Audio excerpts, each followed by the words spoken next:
Mon nom c'est Isaac Justin Mabout. Je suis le coordinateur du service national justice et paix de la conférence épiscopale nationale du Cameroun. Je profite de ma présence en tant que représentant de la conférence des évêques du Cameroun ici à la conférence internationale tenue à l'occasion du 3e anniversaire de l'audate aussi du pape François pour parler du travail que notre service effectue dans le sens de l'amélioration, la préservation de l'environnement tel que le pape François nous le préconise et en tant que structure, organe de l'Église responsable, n'est-ce pas, de ce travail à notre niveau. Je prendrai un ou deux exemples. Le premier serait notamment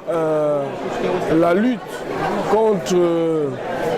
les ravages des éléphants qui sont faits dans les 4 diocèses du Septentrion au Cameroun. Le service national justice et paix a réussi, par exemple, à mobiliser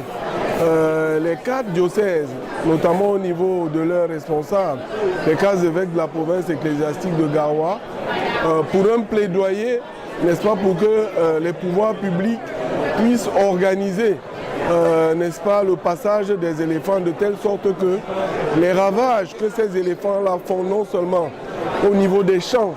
que les paysans ont mis du temps à créer, à cultiver, mais également au niveau humain parce qu'on se souvient quand même qu'il y a des ravages. Donc il y a eu toute une étude qui a été conduite par le service justice et paix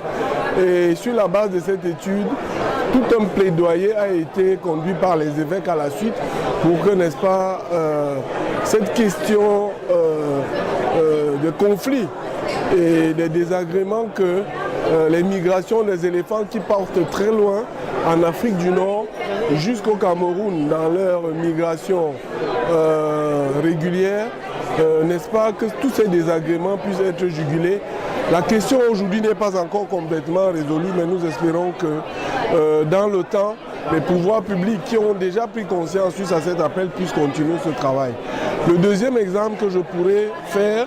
et que nous sommes en train de conduire actuellement, c'est un travail par rapport, d'abord une étude de base autour des effets que le découpage du bois sauvage et le transport, le respect même de cahier des charges par les sociétés qui utilisent le bois dans notre pays, notamment dans la région de l'Est. Nous avons mobilisé actuellement les diocèses de l'Est du Cameroun,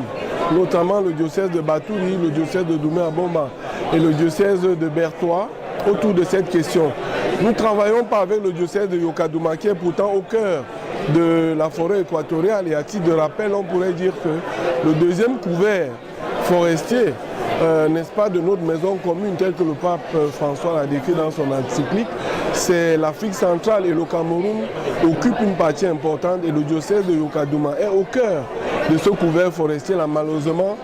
comme il y a un nouvel évêque et qu'il est en train d'organiser, n'est-ce pas, ces organes diocésains, nous n'avons pas pu les intégrer dans ce projet-là, n'est-ce pas, qui vise un peu à mettre un peu d'ordre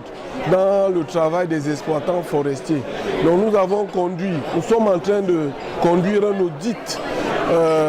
auprès des structures, mais également auprès des populations pour savoir quel est l'impact que c'est, par exemple, l'exploitation du bois et des autres ressources naturelles qui sont faites dans leur région sur leur vie, mais également la même étude est menée parallèlement, j'allais dire, auprès des compagnies qui exploitent le bois, l'or et les autres ressources naturelles dont regorge, n'est-ce pas, la région de l'Est, province ecclésiastique de Bertois. Donc voilà 2 exemples pour montrer comment, au niveau du Cameroun, le service national justice et paix qui coordonne les travaux autour, n'est-ce pas, de la sauvegarde, de la création, de la préservation de la maison commune, du travail que nous faisons et nous pourrions en prendre d'autres, mais comme nous sommes dans le cadre, n'est-ce pas, d'une interview, nous nous limitons à ces 2 exemples. Maintenant, justice et paix, ce n'est pas que la préservation de l'environnement, c'est la promotion la promotion humaine et nous faisons beaucoup de choses dans le domaine des élections, dans le domaine de la lutte la préservation des droits des prisonniers. Nous faisons beaucoup de choses dans la préservation de la paix. Et aujourd'hui, le Cameroun est un pays qui rencontre beaucoup de désordres et les évêques du Cameroun nous ont confié le rôle de suivre, par exemple, de faire des statistiques au niveau de tout ce qui se passe dans la région du Nord-Ouest, mais également du côté de Boko Haram. Donc, comme vous le constatez, nous avons beaucoup à faire et nous prions le bon Dieu pour qu'il nous apporte ces grâces pour que, en collaboration avec les diocèses concernés, ce travail puisse se faire pour le grand bien du Cameroun et de l'humanité.